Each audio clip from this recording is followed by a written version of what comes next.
세계관이 가장 빠르게 변하고 있는 것은 아이들이다. 서구 사회에서 점차 외면하고 있는 육식 문화는 이미 우리 아이들의 음식 문화의 중심이 됐다. 버팔로 윙이요. 스테이크야. 햄버거가 제일 좋아요. 아이들의 입맛은 이미 한국인의 입맛이 아니다. 한 초등학교의 급식 시간. 그런데 김치를 먹는 아이들이 거의 눈에 띄지 않는다. 김치 없네? 김치 안 먹니? 네. 너도 안 먹어? 김치 좋아? 야채, 나물 같은 거 잘 안 먹어요. 식생활 변화들은 하루와 다르게 빠른 속도로 변화하고 있거든요. 네, 서양의 식생활의 변화가 거의 100여 년에 걸쳐서 이루어진 거라고 하면은 우리나라는 근 30년 동안에 아주 빠르게 변화를 하고 있어요.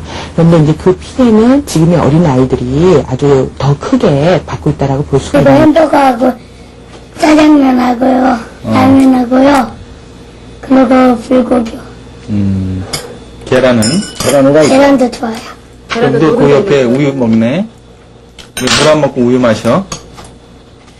우유가 맛있어요. 통통한 게 보기 좋더라고요. 그래서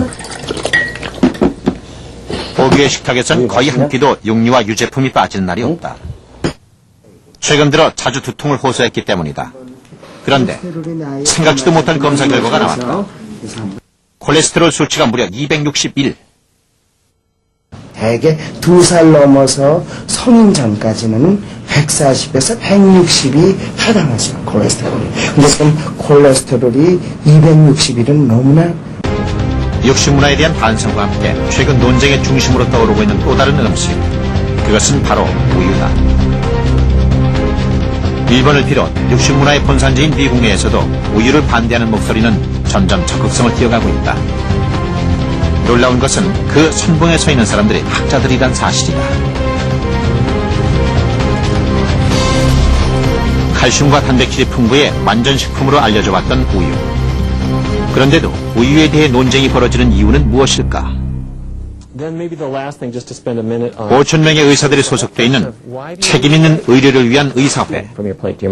이것은 최근 미국 내 모든 인종에게 우유를 영양식품으로 권장하고 있는 미국의 식사 지침에 대해 본격적인 문제를 제기하고 나섰다. The U.S. government has promoted milk drinking for everybody, but about 90% of Asian Americans are lactose intolerant. They'll often become sick if they drink milk. And that's true of about 70% of African Americans.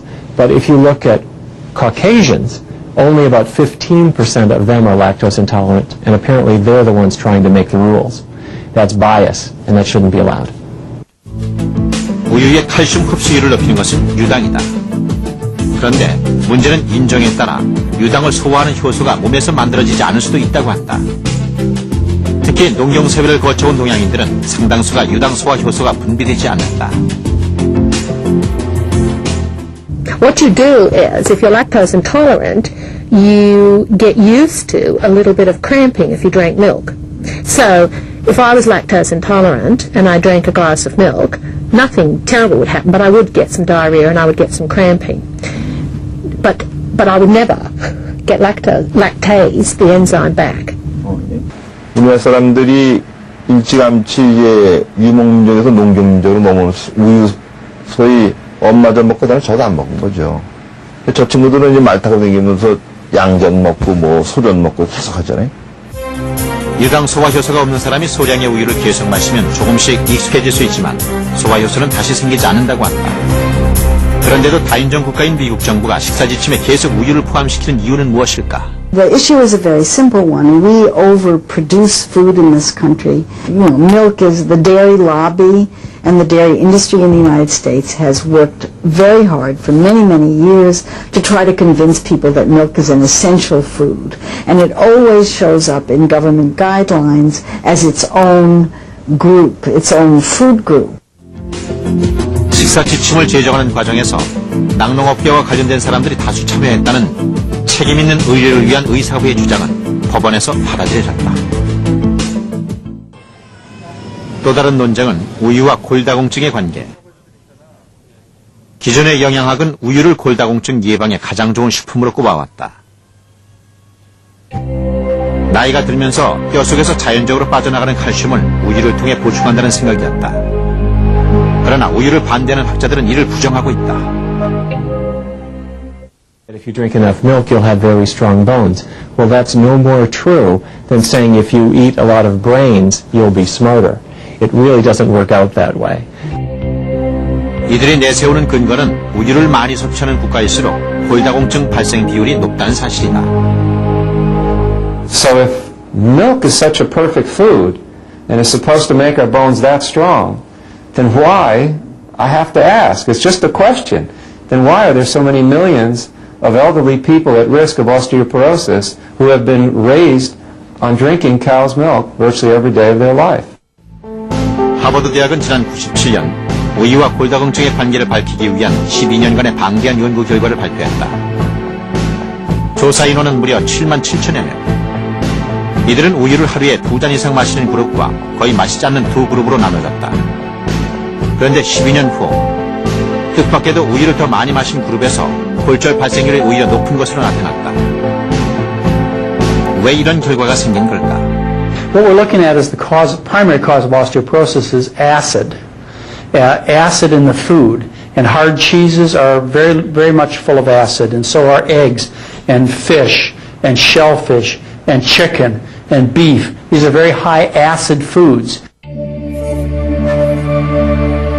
사람의 혈액은 항상 산성과 알칼리성의 비율이 일정하게 유지되어 있다. 그런데 동물성 단백질의 과도한 섭취는 혈액을 산성화시킨다.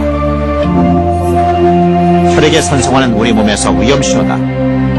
결국 몸은 혈액을 중화시키기 위해 알칼리성 미네랄을 보충해야 하는데 이때 뼛속에 칼슘이 동원되기도 한다. 미국인들의 과도한 동물성 음식 섭취가 골다공증 예방에 오히려 역효과를 내고 있는 것이다. 이런 사실은 칼슘이 풍부한 음식을 많이 먹는 것도 중요하지만 다른 음식과의 균형도 매우 중요하다는 것을 말한다.